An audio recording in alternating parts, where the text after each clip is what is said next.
What's going on, guys? Fun with Knives back again, and today I want to take a look at the Kershaw Link in 20 CV steel. That's 1776 OL for olive, SW for stonewash version. I did review the original Link back when it first came out, when it was in 420 HC steel, I believe. A lot of people had complaints about that subpar steel, me included, but I like the knife, I like the design. It was actually a big hit with me. I just wish I still had it to do a comparison. But luckily, I have plenty of other knives to compare this to, both from Kershaw and ZT.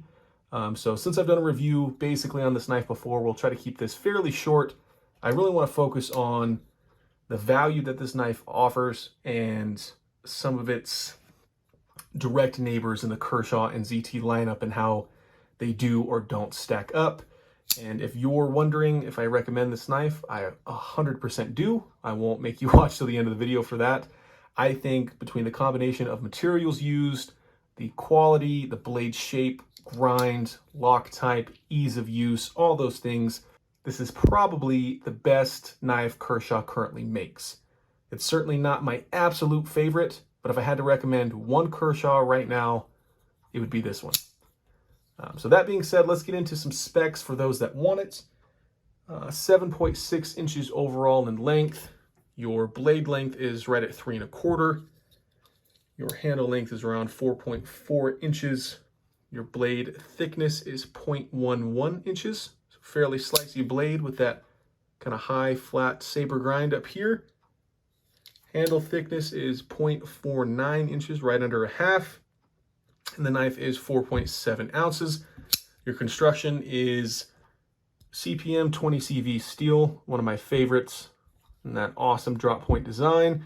And then you have an anodized and milled aluminum handle on top of full stainless steel liners that are not skeletonized. And obviously that is a liner lock.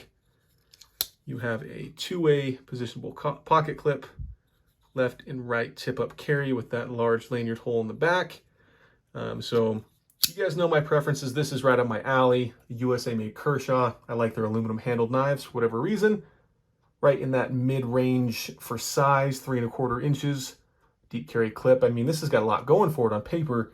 I did not realize how much I'd like it until I got it in the pocket, because knives like the Knockout and this pull run with its broken tip are extremely similar. Obviously a little bit different in size, but very close. Even the same color scheme between these two. This one obviously has a coated blade, but this has a much worse steel. This is Sandvik 14C28N. Granted, this is a little bit of an older design, and it has the sub frame lock, so it's a little thinner because it doesn't have full stainless steel liners. But this knife shares a lot of characteristics with the Link, and that has always been one of my favorites. Another one of those knives from Kershaw that's very similar is the Launch 1. This one's going to be a little larger. I think you're looking at around 3 1/2 inches on this blade. A little bit longer of a handle as well. See if I can get a decent comparison here. Maybe flip them the right way. So this is a little bit larger of a knife, but I think its intended use, its blade style and shape and grind is close. And this has CPM 154 steel, which is more comparable to 20 CV than that Sandvik steel. So this was kind of a nice, speed safe, assisted opening knife, upgrade from the Knockout.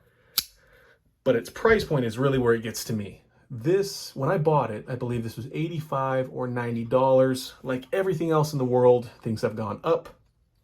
I believe this is selling for around 100 in most websites. I'm sure you can find it a little cheaper, but that and its brother, the Dividend, which is a very similar design, a little bit thinner, a little bit shorter, is selling just under that at like 95. And that brings into question this knife. I'm a huge ZT fan, but this is the ZT-0357.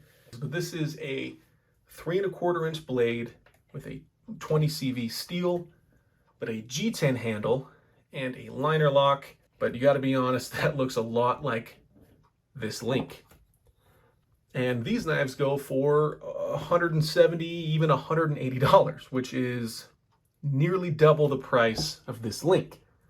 and they're made by basically the same manufacturer. I mean, this isn't even a Chinese-made Kershaw. This is a USA-made Kershaw. ZT is obviously a sister company within the Kai Cutlery Group. And I really wonder why there's such a price disparity between those two knives when they're so similar in construction. They might even be built in the same factory somewhere in the Northwest. And I'm a huge fan of ZT. I brought out the 0095 BW to carry today just because I love my ZT knives. And it's actually fairly similar in blade shape and design. This one's obviously larger, titanium frame lock, KVT ball bearings, kind of more of a harpoon blade going on here. And I think the quality control on this one is certainly higher than this one, but not by leaps and bounds. I mean, there's a little bit more refinement to ZTs than I think to Kershaw's in general. But even if that was the case, a $70 or $80 price hike from this to the 0357 just seems crazy. Maybe I need to get that 0357 in hand to really feel the difference. But I believe that one is also speed safe. Yeah, had to check that, sorry. That is a speed safe knife as well. So I mean, other than the handle material, those knives couldn't be more similar. And I feel like aluminum as a metal would be harder to machine than G10. So that's my case for the Link being an awesome knife. If you're on the fence about it, I think you would truly love it. And I guess I was going to say who I think this knife would be good for. I think you certainly have to be okay or like their speed safe technology. A lot of people don't, and I can certainly understand that. But just know that there is a torsion bar in this scale, just like 80% of all the Kershaws that have ever been offered. This is assisted opening if you are in a part of the country that does not allow that, or a part of the world. Just keep that in mind. Other than that, this is a great size for EDC. It's right in that mid-tier, 3 to 3.5 inches. You can get a full 4-finger grip on it. The lock is not particularly strong or robust, but it's certainly capable of any of my average everyday carry tasks. So that is the Kershaw Link in 20CV. Let me know what you guys think about that whole disparity in material situation. I'm a huge fan of Kershaw and ZT. I know there's knives out there that have 20 CV that are cheaper than this. I'm not saying this is the deal of the century. I just think it is a good deal. And I wonder why ZT, their pricing structure hasn't really changed when their sister company released this, the Dividend, and a couple others that are creeping up from the budget in getting closer to the middle between that and ZT. So thanks for watching, guys. And remember, have fun with your knives.